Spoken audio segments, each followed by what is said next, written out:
Bonjour à tous et bienvenue dans cette série de podcasts sur le thème des symbioses industrielles. Podcast réalisé par l'association Cap au Nord Entreprendre, réseau des acteurs économiques de Marseille-Nord. Dans cette série de podcasts, nous vous proposons d'écouter des témoignages de chefs d'entreprise engagés dans des démarches de coopération territoriale. Aujourd'hui, nous sommes avec Claude Rossignol, qui est coordinateur sécurité environnement et formateur dans l'entreprise Valrhona.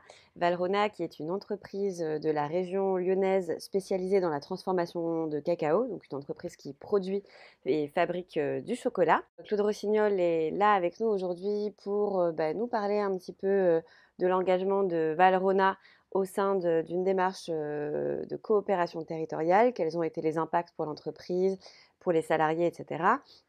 Et puis, comme Valrhona est une entreprise vraiment très engagée et avancée en matière de réduction des déchets, il va nous parler aussi un petit peu plus largement des différents projets qu'ils ont pu mettre en œuvre, mettre en place au sein de l'entreprise.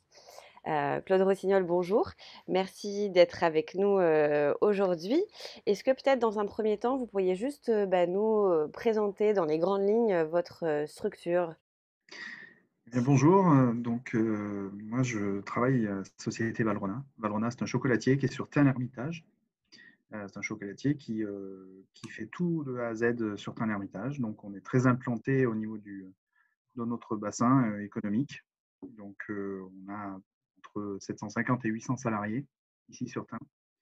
Donc c'est une entreprise importante. On attache beaucoup d'importance à l'homme. Et d'ailleurs, notre slogan, c'est de faire du bien avec du bon. C'est-à-dire qu'on prend vraiment en compte toutes les parties prenantes de nos planteurs, avec qui nous passons des partenariats et que nous aidons à mieux vivre de leurs produits, soit en maintenant un prix d'achat, soit en développant des écoles pour les tout petits, pour pas qu'ils se retrouvent en plantation, et aussi jusqu'à nos clients, en accompagnant nos clients, et dans une politique RSE assez globale. C'est là où j'ai pu travailler avec le bassin sur des synergies avec d'autres entreprises pour développer du réemploi, du recyclage de matières, et plus particulièrement de nos chocolats pour éviter que ces chocolats partent en déchets. Alors justement, est-ce que vous pourriez nous expliquer comment vous, Valrhona, vous en êtes venu à vous impliquer dans cette démarche de coopération territoriale? Eh bien, comme je vous l'ai dit tout à l'heure, c'est Pierre qui nous a contactés parce qu'il a su tout ce qu'on faisait en fait dans l'entreprise sur le recyclage, le réemploi, sur cette idée de faire vivre une ressource plutôt que de traiter un déchet. Et donc, on est actuellement à 90% de valorisation de nos déchets. Et dans ce but-là, il m'a sollicité pour participer à des ateliers pour essayer d'apporter une dynamique et apporter certaines solutions. Parce qu'en fait, on s'est aperçu que quelquefois, on baisse trop vite les bras, ça paraît trop compliqué. On ne fait pas parce qu'on réfléchit trop global aussi. Et donc, nous, notre politique, c'est vraiment d'adapter une stratégie des petits pas. C'est se dire, même si ça paraît petit, il faut le faire. Et ça sera ça déjà de fait parce qu'on va insuffler une transformation auprès des personnes, une autre façon de voir les choses. Et ça va leur donner une curiosité et ça va les amener aussi à être plus exigeants en disant, mais on l'a fait pour ça, pourquoi on ne le fait pas pour tel ou tel type de déchets? Mmh. Et donc, le meilleur exemple que l'on a eu, c'était de ramener sur un bassin plus local, d'avoir une empreinte un petit peu plus locale. On a une empreinte malheureusement écologique locale. On produit du déchet ici, on fait des rejets. Donc on s'est dit, il faut traiter local. Donc si on peut amener une richesse de tout ça, c'est-à-dire développer de l'emploi, développer des possibilités pour les entreprises à côté de chez nous, être à l'écoute de ce qu'ils font, qu'eux soient à l'écoute de ce qu'on fait, c'était l'idée d'être plus fort ensemble. Et le meilleur exemple, ça a été le traitement de nos déchets chocolat, où on a quelques aléas de production parfois, des produits qui ne nous permettent pas de les recycler, de les remettre dans un circuit de production, de retravailler le produit. Ces produits-là, on a aidé au développement d'une entreprise qui se situe à Saint-Lambert d'Albon, donc c'est à peu près une trentaine de minutes de chez nous. où ils vont faire de la transformation de ces produits-là. Ils les transforment en une poudre comme une farine. Et cette petite farine va arriver dans la composition d'une alimentation porcine. Leur idée à cette entreprise qui s'appelle Trotec, c'est d'avoir des fournisseurs locaux, c'est-à-dire ceux qui ont des aléas des déchets de production. Ça peut être des brioches. Dans notre région, il y a certaines brioches. Il peut y avoir des ravioles, des choses comme ça. D'arriver à faire une recette stable, de faire cette poudre et de traiter sur des élevages aussi le plus local possible, c'est-à-dire de trouver leurs clients en local aussi. Donc nous, ça nous a permis, on avait déjà une filière, mais qui était plus en Espagne. Et donc, on faisait quand même faire un petit peu de voyage à ces chocolats. Et ça a été vraiment une opération win-win parce qu'en plus, on a eu une meilleure valorisation de ces déchets financiers. Et on a permis de développer quand même 10 emplois sur le bassin. Ah ouais, pas mal. Et vous parliez du coup de gains financiers aussi depuis que vous passez par cette nouvelle structure. De gains financiers, notamment par rapport, au coût de traitement et de transport des déchets. Est-ce que, vous sauriez, chiffrer justement cette, différence de prix entre, votre ancienne solution, de gestion des déchets qui se trouvait en Espagne et votre nouvelle solution de gestion des déchets, qui est, désormais, locale, plus écologique et puis, qui en plus a permis de créer du coup, des emplois? C'est de l'ordre de 40%. OK, donc énorme quand même comme, C'est énorme. différence. Oui, oui, Et c'est énorme. le nom de cette entreprise, parce que je pense qu'elle va intéresser certains de nos adhérents. Cette entreprise, c'est Trotec. Donc, Trotec. Ils sont à Saint-Rambert-d'Albon. C'est une entreprise qui est à la base belge. C'est une entreprise familiale belge et qui est très développée en Belgique et qui commence à s'implanter, qui cherche en tous les cas à s'implanter en France et qui ont une dynamique vraiment qui nous a intéressés tout de suite parce qu'ils veulent que leur site, une fois qu'ils sont rentables, soit autosuffisant en énergie. Ouais. Donc voilà, ils sont vraiment dans cet esprit-là et ce partenariat était vraiment intéressant avec eux pour ça. C'est aussi dans une dynamique d'avoir des flux raisonnés, d'avoir des camions complets. D'ailleurs, on a une pénalité si notre camion n'est pas complet, ça veut dire qu'on a mal fait notre travail, on ne sera pas rémunéré, on ne sera pas rétribué dessus. Donc c'est aussi intéressant sur cette opération, toujours gagnant-gagnant. Et au final, c'est la planète qui est la plus gagnante dans cette histoire. Système idéal, quoi. Et tout à l'heure, vous nous parliez de Pierre, du coup, qui vous a mis en relation avec le bassin, avec les autres entreprises. Est-ce que vous pourriez, nous expliquer, un peu plus concrètement, du coup, comment se sont passées, ces mises en relation, ce développement de nouvelles structures, de nouveaux projets? Alors, c'est pas Pierre qui nous a mis en relation OK. avec l'entreprise. Nous, on a trouvé cette relation et Pierre travaillait pour la région et Mmh. accompagnait la région sur des développements de synergie, un peu ce que vous m'avez expliqué au départ, mettre en relation les entreprises. Donc, j'ai participé à des ateliers où on a essayé de développer justement des synergies entre des transformateurs et puis des futurs fournisseurs que sont les industriels, que ce soit pour du plastique, beaucoup pour du plastique et problématiques de plastique, qui est la grosse problématique de demain. Que faire de tous ces plastiques, moins en produire et plus les valoriser, en tous les cas ceux qui sont produits. Donc Pierre a permis qu'on se retrouve et en même temps de faire intervenir cette entreprise Trotec dans ces groupes de travail, de se faire connaître, de faire connaître ce qui se faisait sur le bassin. Des fois, on va chercher très loin ce qu'on a à côté, mais ça, on connaît Mmh. dans toutes les problématiques du quotidien. Donc voilà, c'est d'ouvrir un peu les yeux sur ça se passe à côté de chez nous. Ouais, mais c'est vrai et en particulier sur la thématique des déchets, j'ai l'impression que c'est assez compliqué, pour les entreprises de trouver, la solution idéale à côté de chez soi. Alors après, je pense que ça dépend aussi de la localisation des entreprises, mais c'est vrai que c'est une grosse problématique qui nous est souvent, remontée aussi.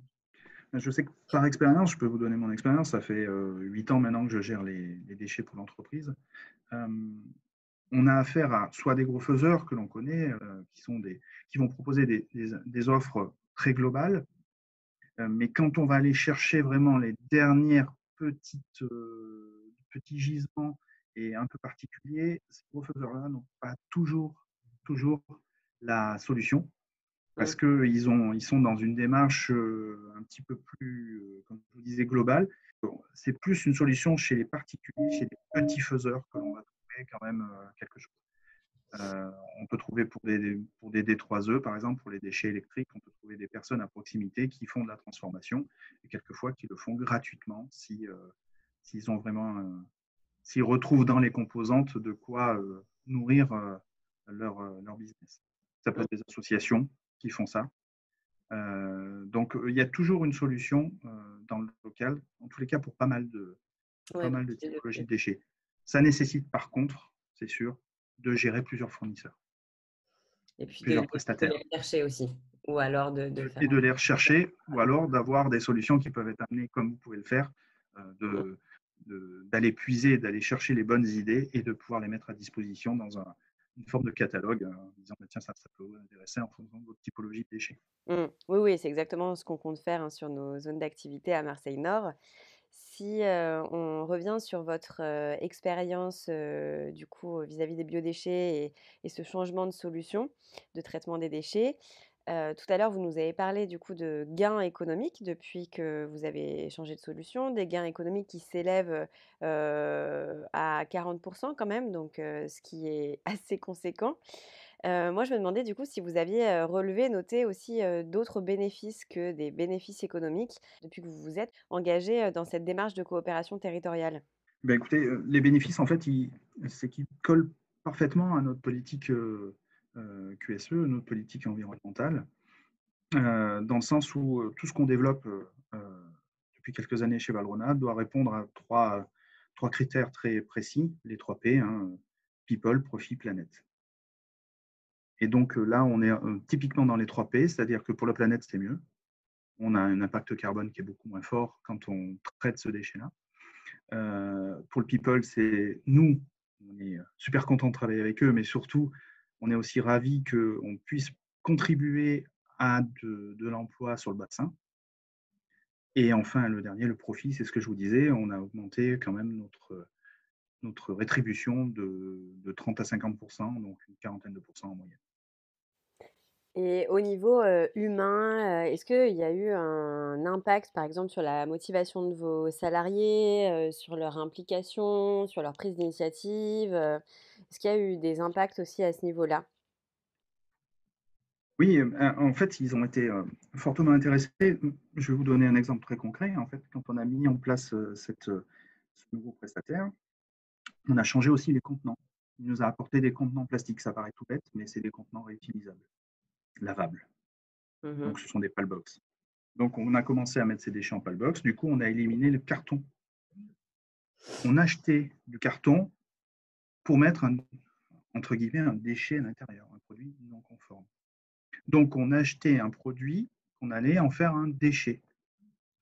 Donc, on a gagné aussi sur ce levier-là. Enfin, la planète a gagné sur le levier-là, mais le profit aussi, parce qu'on a arrêté d'acheter du carton pour traiter un déchet. On a travaillé avec des palbox plastiques réutilisables. Donc, cette démarche aussi, ça paraît évident une fois qu'on l'a fait. Mais concrètement, pour les équipes, ça leur parle tout de suite. Quand on leur dit, ben, voyez, là, on n'a pas une référence à gérer en stock de carton, parce qu'il faut gérer cette référence, il faut la réceptionner. Ce sont des coûts tout au long de la chaîne. Et notre prestataire n'a pas à traiter ce déchet-là. Maintenant, on est sur du plastique, donc on est sur du réassort plastique, des échanges palbox plein, palbox vide. Tout ce flux-là s'organise très facilement. Et très concrètement, ça parle tout de suite aux équipes en place. Et ces équipes justement, est-ce qu'elles participent, avec vous à la réflexion sur la stratégie développement durable, sur la stratégie déchets? Comment vous fonctionnez à ce niveau-là et d'où viennent, les initiatives positives, que vous mettez en place chez Valrhona? Eh bien, on a créé un club qui s'appelle les Trieurs de choc. Ouais. On essaie d'animer un petit peu une dynamique d'idées, de résolution de problèmes, de synergie, qui a des idées, qui a du réseau aussi, parce que certains salariés ont une sensibilité très forte et ont quelquefois dans leur réseau des solutions.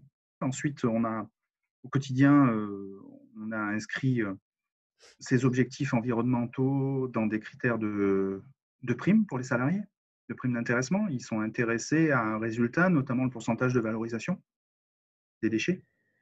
Donc, pour maintenir ça, on crée aussi des oufs à poubelle. Donc, des oufs à poubelle, c'est d'aller voir à fréquence de tous les mois ou tous les 2 mois, d'ouvrir un sac noir et de regarder ce qui aurait pu être trié à l'intérieur pour les sensibiliser sur, ben voilà, c'est peut-être qu'un petit bout de carton ou qu'un petit bout de bois. Et si tous les ateliers font ça, on peut avoir très vite des grosses quantités. Donc, c'est d'arriver à être plus exigeant. Et aussi, quand on est plus exigeant avec eux, ils sont aussi plus exigeants avec nous sur les moyens que l'on peut leur donner. Donc, notamment quand je vous parlais du réemploi de ces palbox, ça a vraiment fait germer chez les gens la possibilité du réemploi et réfléchir vraiment à réutiliser un déchet. C'est des trucs tout simples, mais on a 2 ateliers qui se sont mis en fait à discuter et qui ont dit en fait, moi je jette des intercalaires carton parce que je reçois des matières premières que je vide et en bas il y a un carton.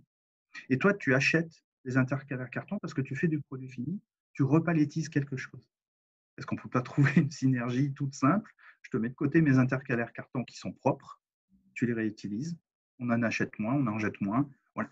Ça paraissait tout simple, mais ça n'avait pas germé. Je pense que tous ces projets-là ont permis quand même de voir les choses différemment.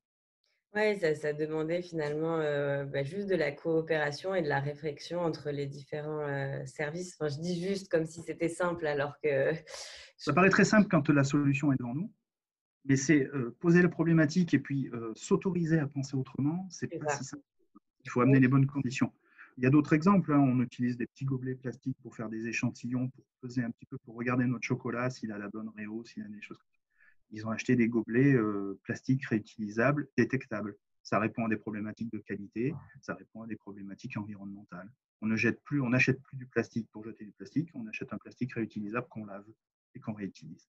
Ça devient très intéressant et on est vraiment dans la stratégie des petits pas parce que c'est un atelier qui fait ça pour 20 gobelets, c'est un autre atelier qui dit tiens, c'est une bonne idée, on pourrait le mettre en place chez nous. On apprend beaucoup en marchant et puis au contact des autres. Complètement. Et du coup, comment vous valorisez votre engagement environnemental? Est-ce que vous vous êtes fait labelliser? Est-ce que vous avez passé des certifications ou autres? Nous sommes Bicorp depuis l'année dernière Ouais. et ça, on est vraiment très très fiers de ça. Surtout qu'il y en a Notamment, peu encore en France, hein, je pense, des il y en a entreprises très peu, ouais. labellisées Bicorp. Et on est particulièrement fiers de ça pour le travail qu'on peut faire avec d'accompagnement de nos planteurs, qui est remarquable. Je vous parlais du maintien d'un certain niveau de prix du cacao pour qu'ils puissent vivre dignement de leur production et permettre d'envoyer leurs enfants à l'école, mais aussi sur tout le travail d'agroforesterie qu'on peut faire avec eux, sur leur plantation, c'est-à-dire travailler sur de la culture additionnelle, que pas seulement le cacao, mais d'avoir un revenu additionnel sur autre chose, sur une autre culture, sur la même surface. Donc ça, c'est vraiment des beaux programmes qui pesaient assez lourd dans notre tension du label Bicorp. Et on a aussi un autre programme qui a été quand même très fort, c'est qu'on a travaillé sur le maintien en emploi. Des personnes qui étaient un petit peu malheureusement cassées et pas aptes à tenir leur poste.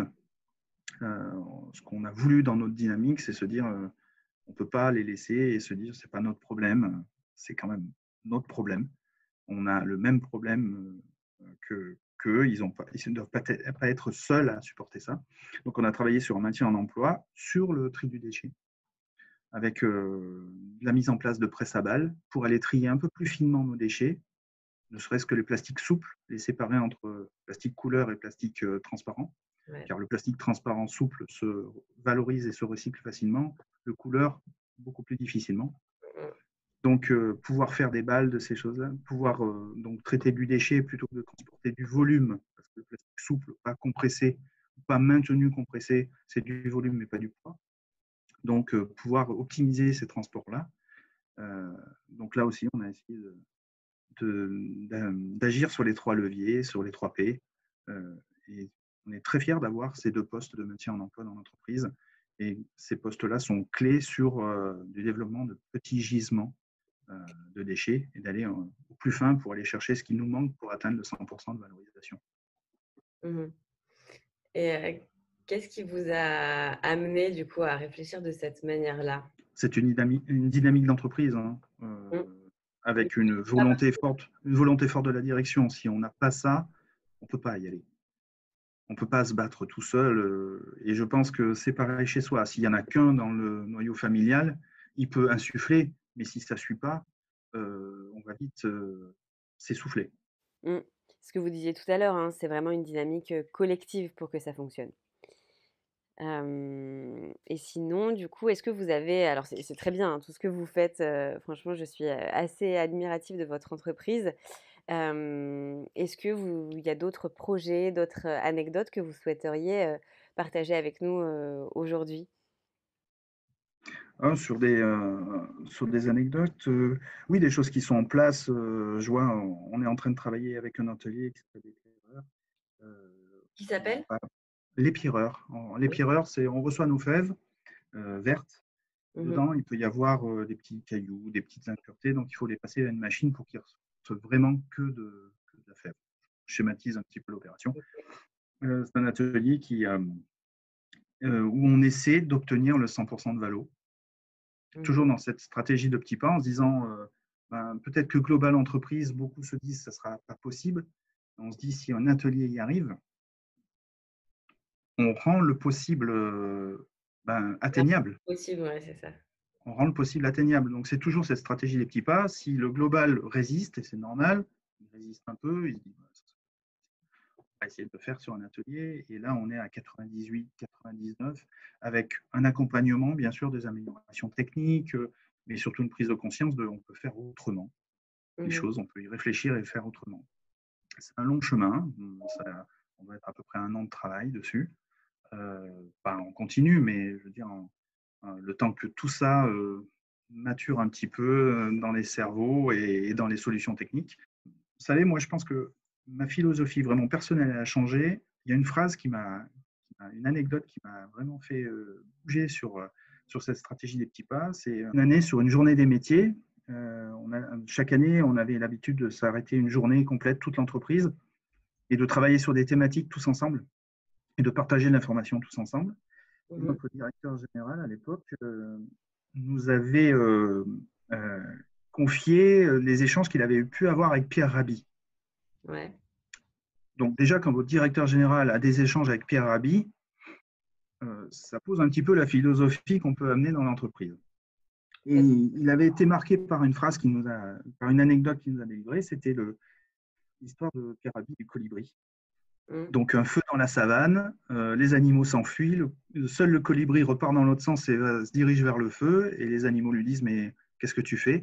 Il dit j'ai une goutte d'eau dans mon bec, je prends ma part, je Mmh. vais essayer d'éteindre une partie du feu. La stratégie des petits pas et l'exemplarité. Je trouvais que c'était Ouais. très philosophiquement, je trouvais ça très intéressant. Mmh. Elle a vraiment marqué les esprits, hein, cette histoire, mais ça ferait toujours du bien de la réentendre, de la réécouter et encore plus par les temps qui courent, je pense. Sinon, si vous aviez un conseil, à donner aux entreprises qui, pour certaines sont, peut-être déjà engagées dans des démarches RSE, mais qui en tout cas ne sont pas encore engagées dans des démarches de coopération territoriale, qu'est-ce que vous leur diriez à ces entreprises? Moi, je pense que je leur dirais déjà de travailler avec leurs propres fournisseurs sur de l'éco-conception, Mmh. qui est quand même, parce que le meilleur gisement, le meilleur déchet, pardon, c'est celui qu'on n'a pas généré. Et donc ça, on le fait depuis plus de 3 ans maintenant dans l'entreprise. Donc on sort nos premiers développements de produits avec cette notion d'éco-conception. Là, on essaie de développer un, quelque chose que je trouve formidable, hein, qui est un projet qui serait d'avoir avec certains clients la notion de vente en vrac, quelque peu sur du contenant qu'ils nous retourneraient, qu'on Ouais. pourrait réutiliser, laver, réutiliser. C'est un petit peu les opérations euh, ramène ta bouteille ou les choses qu'on a pu voir avec certains producteurs qui refont de la consigne un petit peu Ouais. bouteille comme on a pu la connaître quand j'étais plus jeune. Donc, voilà, là, cette notion d'éco-conception, déjà, elle est intéressante pour arriver à mobiliser toute l'entreprise. Parce que très souvent, on s'active, et c'est un peu normal, on va traiter le déchet là où il est traité le plus en nombre, c'est-à-dire on va sur notre outil industriel et on oublie une partie de l'entreprise, qui sont de l'administratif, des acheteurs, des financiers, du marketing. Eh ben, l'éco-conception met tout le monde en mouvement. Parce Ouais. qu'il faut éco-concevoir un produit, et aussi il faut qu'il puisse passer à l'outil industriel. Et donc là, on martèle tous les esprits de la chaîne, je trouve, sur cette éco-conception. C'est plus facile après de travailler sur, ben là, on va finir le job, et ce qui reste en déchets, il va falloir en faire quelque chose maintenant. Pour revenir à ce que vous disiez tout à l'heure, peut-être pas se dire on va faire tous nos produits éco-conçus, mais essayer d'en faire un. Allez, on s'en donne un, on essaie de le faire. Quels sont les écueils, comment ça marche? Et là, au moins, on met tout le monde en mouvement. Donc, je trouve cette notion d'éco-conception, qui peut paraître une montagne au départ, elle est intéressante parce qu'elle nous permet aussi de choisir les partenaires avec qui on veut travailler et qui ont cette philosophie. Et d'ailleurs, j'ai l'impression qu'il existe quand même vraiment un lien très fort entre l'engagement environnemental d'une entreprise, d'un prestataire, et ses capacités d'innovation. J'ai l'impression que les entreprises qui réfléchissent le plus aux impacts de leurs activités sont aussi celles qui vont être le plus à même de proposer à leurs clients, à leurs entreprises clientes, des produits et services innovants, différenciants et qui vont permettre du coup aux entreprises clientes de se démarquer à leur tour de leurs concurrents. Vous avez tout à fait raison, et sur un point de vue tout à fait purement business, de plus en plus de clients choisissent leurs prestataires en fonction de cette éthique ou cette sensibilité. De plus en plus de salariés postulent en fonction de cette éthique et cette sensibilité. Donc, je pense qu'il ne faut pas négliger que demain, je ne sais pas dans quel horizon, mais ce sera peut-être un levier majeur, soit pour un client, soit pour un salarié, de venir, de travailler et d'accepter de travailler aligné avec des valeurs dans lesquelles ils se reconnaissent. Et ça sera d'autant plus vrai, je pense, avec les générations à venir, hein. Il y a plein d'études qui vont en ce sens et je vous rejoins complètement. En tout cas, j'ai l'impression qu'à l'heure actuelle, la RSE alimente aussi les performances économiques d'une entreprise. Sur le levier économique, c'est indéniable que nos acteurs, nos fournisseurs, je vous parlais des planteurs, s'ils vivent bien, on sait très bien que dans quelques années, il y aura une crise sur le chocolat, et il manquera du chocolat dans le monde. Ce partenariat qu'on tisse avec eux, on tisse vraiment une grande famille. Moi, j'ai eu la chance de partir au Brésil et d'aller visiter une plantation et d'interagir avec des planteurs, de parler avec eux justement d'écologie, pardon, et de ce qu'ils pouvaient eux faire à leur niveau, de ce que nous on pouvait faire, des synergies qu'on avait mis en place, de visiter une école qu'on avait pu financer, un centre de formation, de montrer vraiment l'agroforesterie. On tisse des liens très forts qui nous garantiront demain peut-être cette problématique de pénurie, donc une continuité économique, très certainement, et on aura un coup d'avance sur nos concurrents, parce que forcément, on a créé quelque chose avec ces gens. On n'achète pas seulement. On n'achète pas seulement. Franchement, à vous écouter, on a vraiment envie de venir travailler chez Valrhona. Bon, et sinon, avant qu'on se quitte, est-ce que il y a un dernier projet que vous souhaiteriez partager avec nous?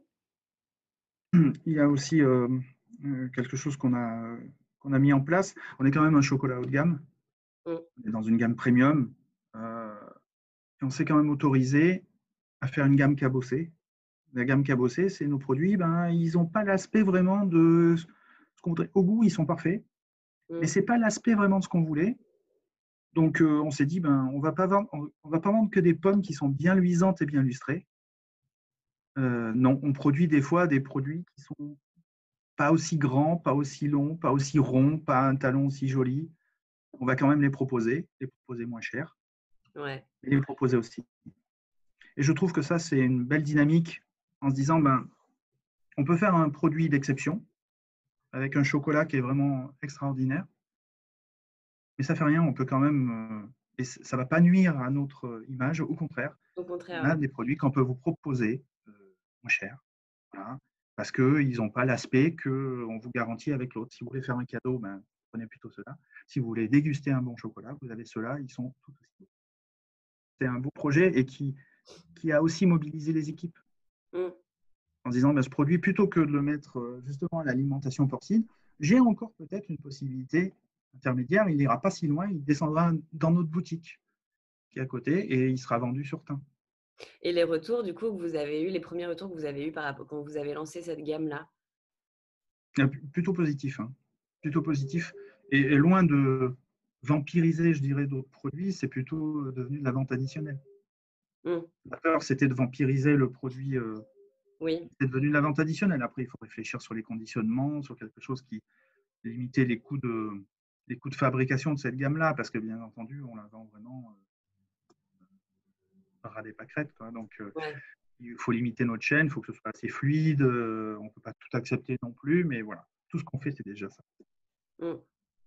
Non, c'est chouette. En tout cas, bravo pour tout ce que vous faites. Vous nous avez quand même parlé, de plein de projets et tous aussi intéressants, les uns que les autres. C'était Alors, il y en a plein d'autres hein, qui ne tournent pas forcément autour du déchet ou autour de ça, hein. Il y a plein d'autres choses et il faut vraiment aller sur notre site et regarder un petit peu ce qu'on communique. Il y a vraiment plein de choses très, très intéressantes. ouais, bah, oui, oui, ça ça a l'air en tout cas. Moi, j'irai me renseigner aussi, personnellement, j'irai faire un tour. Merci beaucoup Claude, de nous avoir accordé ce temps aujourd'hui. Merci beaucoup pour tous ces, beaux projets que vous nous avez partagés. Je suis sûre qu'ils inspireront, des chefs d'entreprise du réseau. Merci aussi, à ceux qui nous ont écoutés et puis, je vous dis à tous, à très bientôt pour un prochain podcast avec une autre entreprise qui vous partagera, plein de solutions durables, simples et concrètes pour, développer à la fois votre performance, économique et votre performance environnementale. À bientôt.